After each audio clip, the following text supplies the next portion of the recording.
যে ভাঙড়ে একসময় তৃণমূলের তাজা নেতা আরাবুল ইসলাম, সেই আরাবুল ইসলাম বহিষ্কারের পর তার সঙ্গে কোনো লোক নেই, তার সঙ্গে কোনো মানুষ নেই, এমনটাই অভিযোগ। তাকে পচা নেতা বলে বাদ দেওয়া হয়েছিল।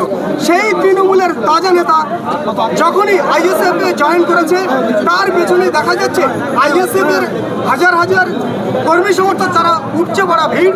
ইতিমধ্যে ভাঙড়ের প্রথম ঘাটকপুকুরে এসেছেন তার নিজস্ব বিল্ডিংয়ের সামনে, এবং সেখানে আসার পর থেকে আমরা দেখানোর চেষ্টা করব যে আইএসএফের কর্মী সমর্থকরা তারা কিন্তু ইতিমধ্যে সেই ঘাটকপুকুরে আরাবুল ইসলামের সৈনিক হিসেবে তারা এসে দাঁড়িয়ে গেছেন। আমি কথা বলার চেষ্টা করবো, আমাদের সঙ্গে রয়েছেন আরাবুল ইসলাম। দাদা, আপনি আজ প্রথম ঘাটকপুকুরে পা রাখলেন, তৃণমূল থেকে আইএসএফে আসার পরে কেমন লাগছে এবং যে জনস্রোত দেখা যাচ্ছে কি বলবেন এ নিয়ে? এটা একটা বিষয় আপনাদের বলি, যারা আমার বিরুদ্ধে অপপ্রচার করেছিল আজকে তারা বুঝতে পারছে যে আরাবুলের জনপ্রিয়তা কি। আমি যেদিন জয়েন করে ফিরে আসি, ফিরে এসে পোলের হাটে শুধু নেমেছি, হাজারে হাজারে লোক বলবো না, বোধহয় 10 থেকে 15,000 মানুষ, প্রায় 3 ঘন্টা রাস্তা অবরুদ্ধ ছিল। তারপরে আমাকে ব্যারিকেড করে বার করতে হয়েছে দোকান থেকে।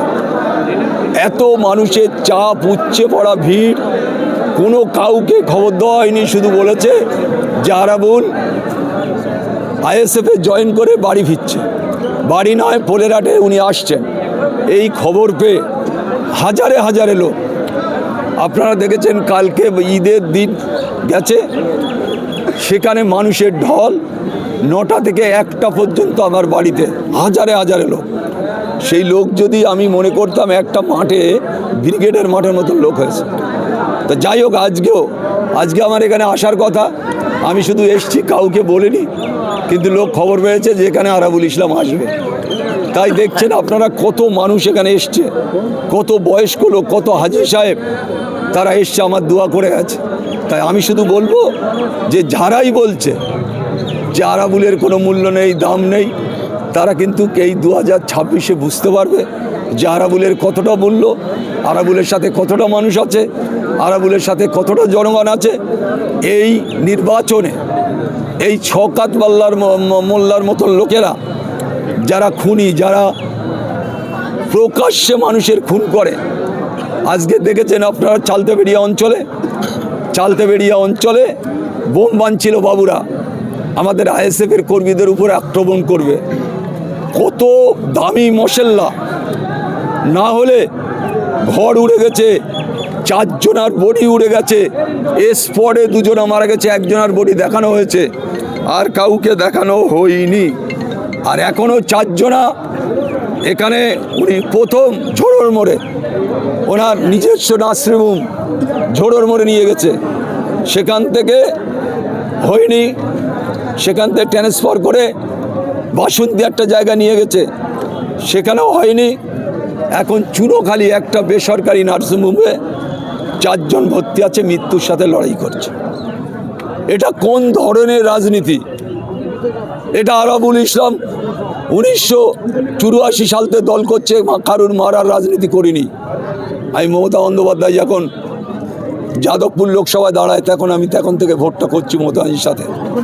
আজকে ভাঙড়ে যখন এই অপদার্থ, একজন খুনি, একজন তোলাবাজ, একজন মাতচোর যখনই ভাঙড়ে এসছে, তখনই রক্ত হোলি খেলা খেলছে। উনি বলেছিলেন যদি আরও 10টা 5টা মৃত্যু হয় তাও ভাঙড়ে হবে, আমি দেখব। ইতিমধ্যে 4-5 জনের মৃত্যু একই দিনে হয়ে গেছে। সেটা ওরা নুকাচ্ছে। যাদের ছেলে মারা গেছে, যাদের আত্মীয়রা মারা গেছে, তারা 2-4 দিনের মধ্যে ওনাদের ধরবে যে আজ কোথায় ডেড বডি তাদের। কেউ বলছে ফ্রিজে রাখা হয়েছে, কেউ বলছে অন্য জায়গায় গুম করে রাখা হয়েছে। এরকম ধরনের ঘটনা ঘটছে। আজকে আমি শুধু একটা কথা বলবো, আমরা কিন্তু নওশাদ সিদ্দিকী, আরাবুল ইসলামরা, তারা ভাঙড়ের শান্তি চায়, ক্যানিংয়ের শান্তি চায়, সার্বিক উন্নয়ন চায়, মানুষ নির্বিঘ্নে ঘুরতে পারে, মানুষ যাতে নির্বিঘ্নে ভাঙড় ক্যানিংয়ে মানুষ যাতে ঘুরতে পারে, এমন সন্ত্রাস করে রেখেছে এলাকায় মানুষ কথা বলছেন, আপনারা দেখেছেন। কাল আমি একটা মিডিয়া দেখছিলাম, ভাঙড়ের 7-8 জায়গায় কথা বলেছে যে আপনারা নওশাদকে চান না শওকতকে চান। তারা কেউ কথা বলতে চায়নি ভয়তে। এমন আতঙ্ক করে রেখেছে, পুলিশ ধরে ধরে নিয়ে ভয় দেখাচ্ছে থানায় বসে, এই তো তৃণমূল করতে হবে। পুলিশ এখানকার রাজনীতি করছে, প্রতিটা থানার ওসিরা তারা এই ব্লকের নেতৃত্ব দিচ্ছে। তাই আমি বলবো ওসিদের সঠিক নেতৃত্ব দিন, সঠিক কাজ করুন, মানুষের পরিষেবা দিন। এই নির্বাচনে অনেক কিছু ঘটে যাবে। আপনারা ভাববেন না একটা পার্টির দালালি করে চিরস্থায়ী থাকবেন। তাই আপনাদের কাছেও আমার অনুরোধ থাকবে, পুলিশের কাছে, যে ইমিডিয়েট আমরা এনআইএ তদন্ত দাবি করেছি, এনআইএ ইনকোয়ারি করছে। আমরা থানাদের বলতে চাই দায়িত্ব ফুললি নিয়ে তদন্ত করে আমরা অবিলম্বে শওকত মোল্লাকে অ্যারেস্ট করতে চাই। শওকত মোল্লাকে অ্যারেস্ট করতে হবে এনআইএকে। কেন? তার নির্দেশে, তার আদেশে, সে নিজে মাল পাঠিয়েছে, সে নিজে অ্যাম্বুলেন্স পাঠিয়েছে, সমস্ত কিছুটা সে করেছে। তাই আমি অবিলম্বে চাই শওকত মোল্লাকে অ্যারেস্ট করতে। এখনো প্রার্থী ডিক্লেয়ার হয়নি, তার মধ্যেই আপনার পেছনে যে মানুষ সাড়া পাচ্ছে, প্রার্থী ডিক্লেয়ারের পরে কতটা দলের হয়ে কাজ করতে পারবেন? আপনি জানেন, প্রার্থী ডিক্লেয়ার হলে হাজারে হাজারে মানুষ, কাতারে কাতারে মানুষ বেরোবে। এখানে আবার অনেক ক্যানিংয়ের মানুষ এসছে, অনেক মানুষ এসছে। দেখবেন আজকে যদি ক্যান্ডিডেট ঘোষণা হতো, তা আজকে 20,000 লোক নিয়ে আমি একটা প্রোগ্রাম করতাম। 20,000 ক্যানিংয়ের মানুষ। তাই আমি যেদিনই প্রার্থী ঘোষণা হোক, আমি সেদিনই মাঠে নামবো। আজকে আমি শুধু সবার সাথে দেখা করতে এসেছি, আমি এখানে কিন্তু আজকে অন্য কারণে আসিনি। আমার কর্মীরা কিভাবে লড়াই করছে, কিভাবে রাস্তায় ঘাটে তারা লড়াই করছে, আমি শুধু তাদের দেখা করতে এসেছি। যেহেতু ঈদের দিনে সবার সাথে দেখা হয়নি, আমি তাদের শুভেচ্ছা বিনিময় করতে এসেছি, তাদের সাথে দেখা। আজকে আমি কোনো রাজনীতি করতে আসিনি। ভাঙড়ে একের পর এক থানা বাড়ানো হয়েছে বোমাগুলির হাত থেকে বাঁচানোর জন্য, এখনো পর্যন্ত সেই একই রকম সিচুয়েশনে ভাঙড়। তার থেকেও খারাপ সিচুয়েশান আপনারা দেখেছেন, বেঙ্গল পুলিশ এখন ছিল, তার থেকেও খারাপ পজিশন আছে এখন প্রতিদিন বোম। এই বাবুদের কাজ হচ্ছে একটা করে ছেলের ফিট করে দেওয়া। খালেকের বাড়ির বোম রেখে হয়, কেউ বলছে মালেকের বাড়ি বোম রেখে হয়, বা অমুক জায়গায় বোম রেখে হয়। এই হচ্ছে এখানকার কাজ। আর ওই ভদ্রলোক এইসব করাচ্ছে, সেটা আগামী দিনে বুঝতে পারবেন। আমি নওশাদ মাঠে নামলে এসব ধুয়ে ফুছে সাফ হয়ে যায়। শওকত মোল্লা বলছেন কিছুদিন আগেই আইএসএফ কর্মী সমর্থকরা তারা ধরা পড়েছে বোমা বিক্রি করার বা বারুদ বিক্রি করার কারণে। তারা আইএসএফ কর্মী সমর্থকরা বোমা নিয়ে ঘুরছে। সম্পূর্ণ শওকত মোল্লার দেয়ালো বোমা।